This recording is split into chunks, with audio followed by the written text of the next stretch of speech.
Remember when I chopped up my Monstera, deliciosa?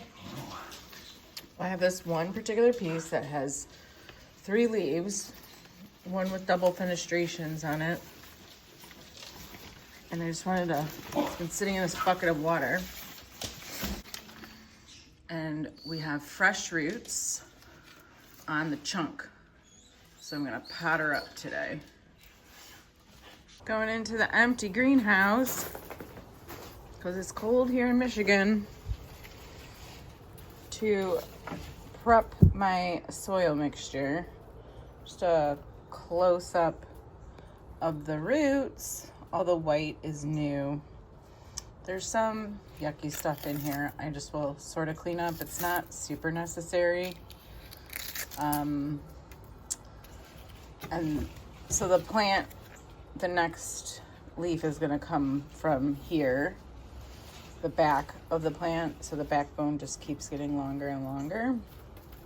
So I'm gonna find a nice pot. Now you can plant it in a tight pot, but I don't plan on repotting this guy for a while. So I'm just gonna use a large pot and a chunky soil mix. So I'll kind of show you what I do with that.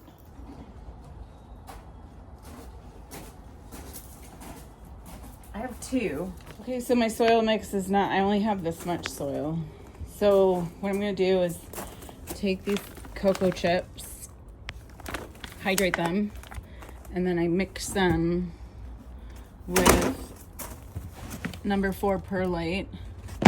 And then I'll just throw a little bit of this in there and some of this potting mix just because I have it.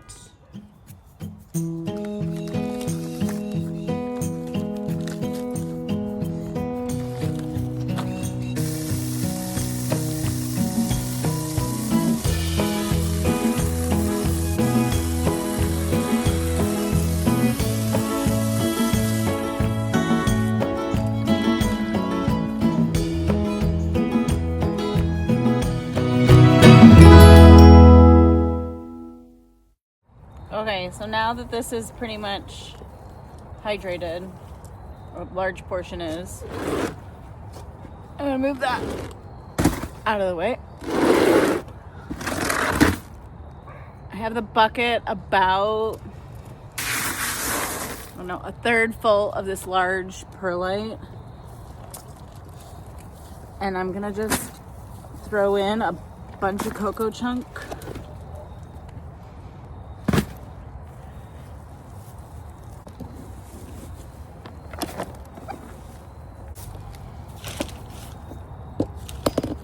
And then I'm gonna throw some dirt, soil.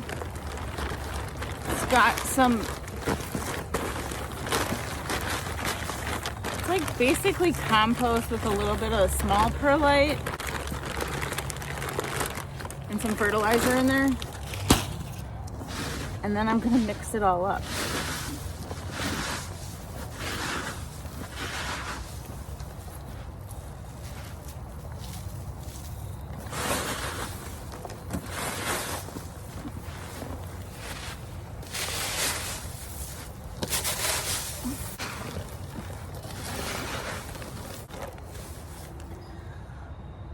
That's it. Now it's time to pot her up. These are my cuttings. This is the back of the plant. Just to review,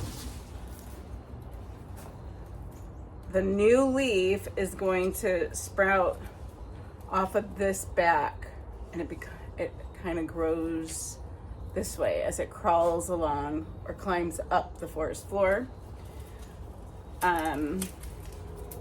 So the next leaf is going to be birthed from this vicinity and come out. You can kind of see the sheath of the leaf. Maybe I could zoom in of where the new baby is gonna come from. This is where it's gonna be born from. And it's gonna continue this backbone of the plant. So both of the backbones are gonna face the same direction in my pot. So when I go to support them, as it continues to grow, the support will be in the same spot, supporting both of these cuttings. So my choice of pots is either this plastic pot that kind of has a self-watering reservoir, Target special. I think it's Target. Room Essentials. Is that Meyer? Nope, Target. That or a similar sized terracotta. Now, I can't decide. I like the look of terracotta better. It does help the plant dry out faster. This has a little bit of a wider diameter to it.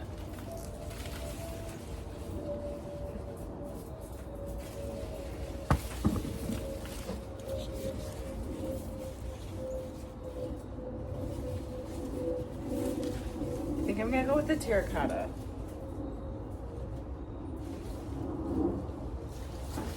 So let me go get the potting medium.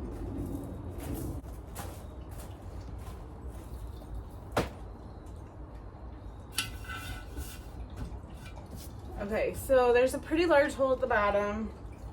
I don't really worry about that too much. So I'm not gonna put, I mean, you could put a piece of terracotta down there. You could put some like paper towel there to kind of block the hole but still keep drainage.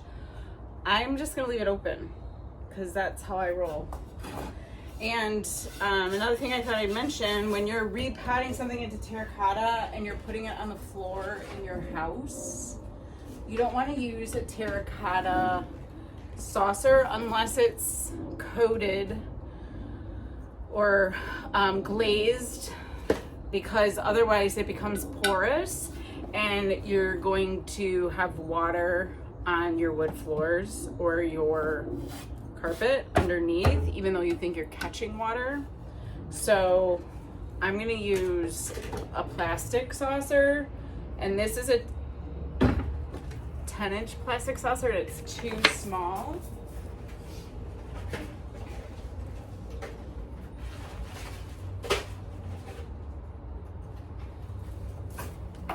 I luckily have a 12-inch.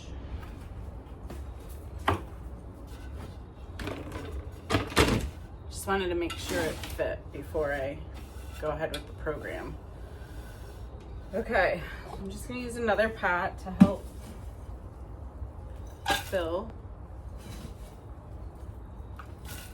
So to give it a good base, I don't know, that was like maybe 4 inches.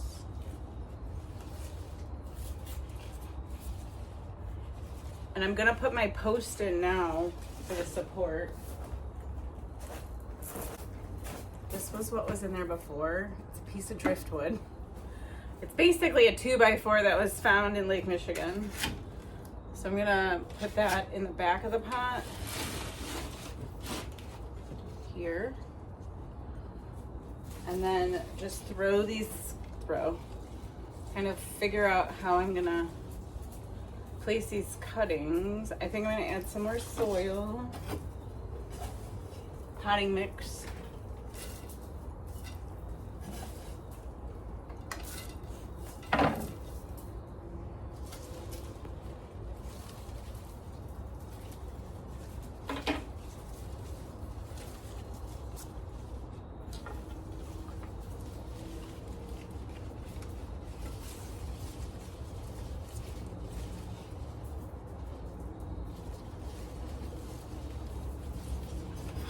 I'm gonna kind of secure these, and I'm gonna change the camera angle so you can kind of see.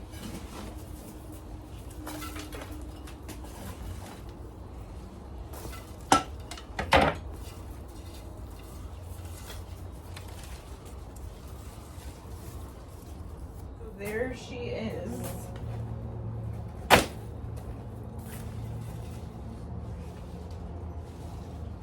In her pot. See, can you see that? Relatively okay.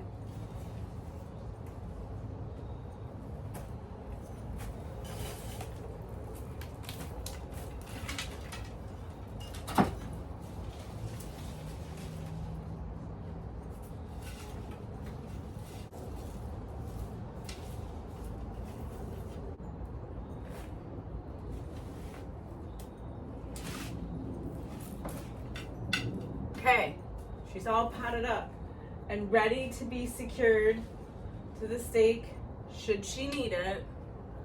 I'm gonna water her in.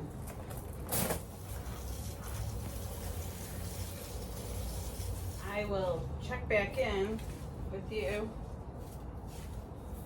when she starts to get her next 2 leaves, 1 per plant.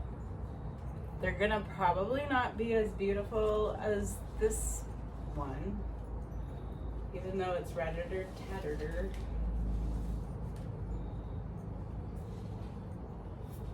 But I'm hoping, I mean, she's definitely much more tame than she was. The water pooling at the bottom, I'm gonna take out and get rid of here shortly. Sometimes I just let that water sit and let it really soak up.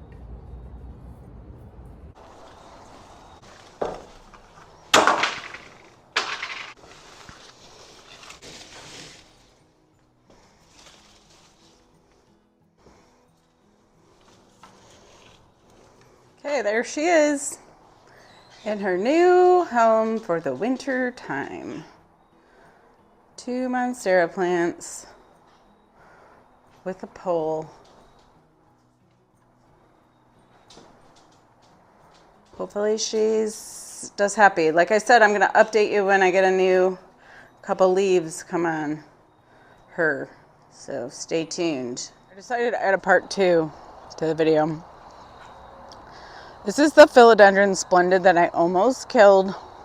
It's now looking fabulous, but it's going into winter and I don't want to chop the top.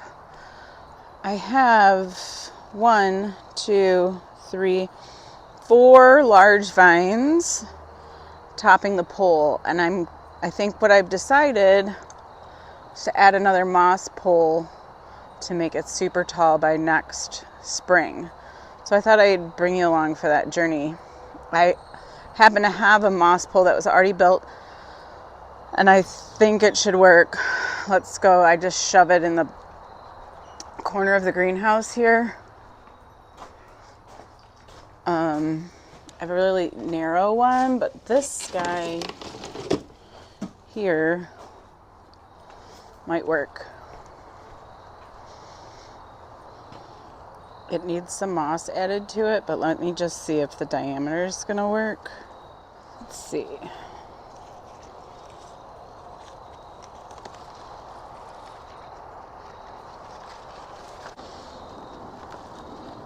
It does. So I'm going to add some moss to the top of the pole, or the bottom of this pole.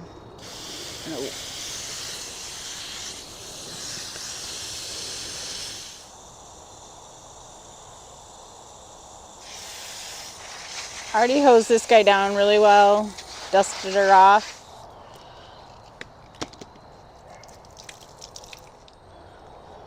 So I'm going to add moss into this part here.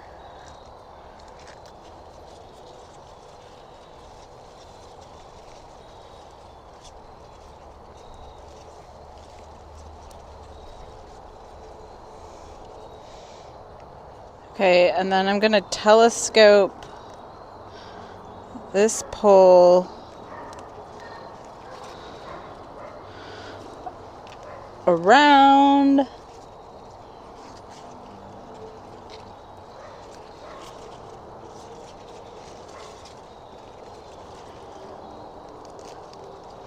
that one.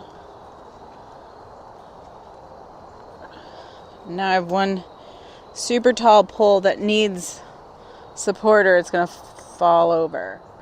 Okay, so I salvaged some of these garden stakes and I think that's what I'm going to use to secure this pole better into the pot. I'm just going to shove this guy down in the ground and use the previously used Velcro tape.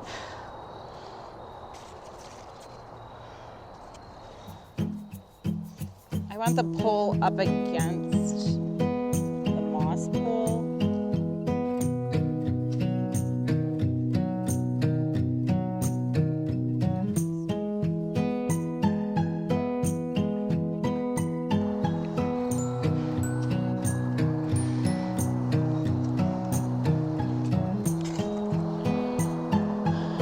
Okay, need some more securing pieces.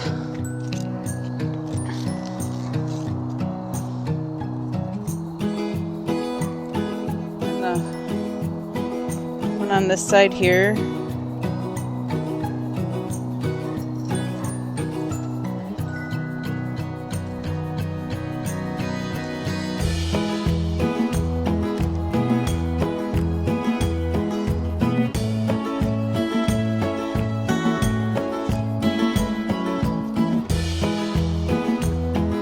I think this calls for a bigger pot. It's like, I think I'm gonna put this in here.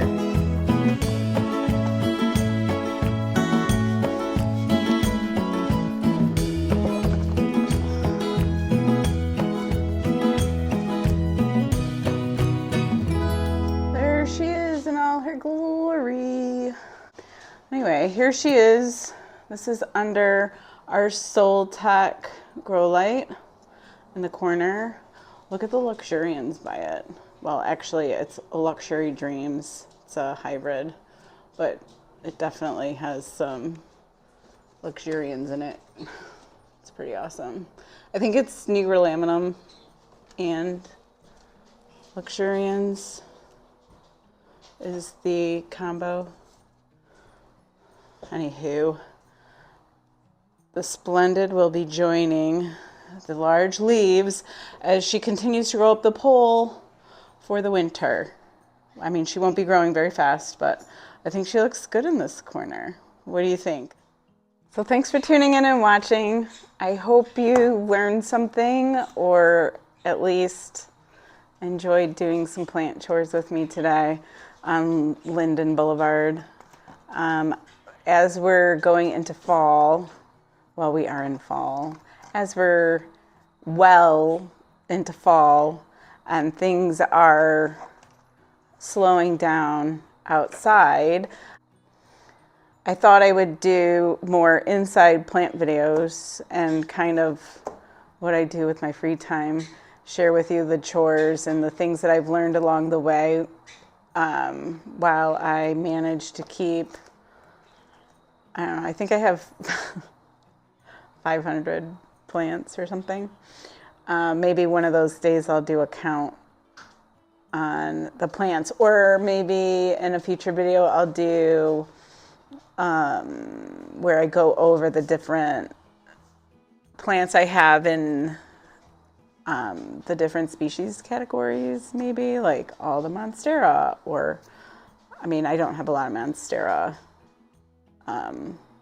but maybe all the Philodendron, and then all the Anthurium and the cactus, and I have quite a bit. I don't specialize in one particular type of species of plant, so maybe that would be a video for the future. But anyway, back to the point of the closing. Just wanted to say thanks for tuning in and watching and continuing to tune in and watch. Share with your friends and family if they like to do plant stuff inside or out. There'll be a video up next week. Thanks for tuning in and have a great night.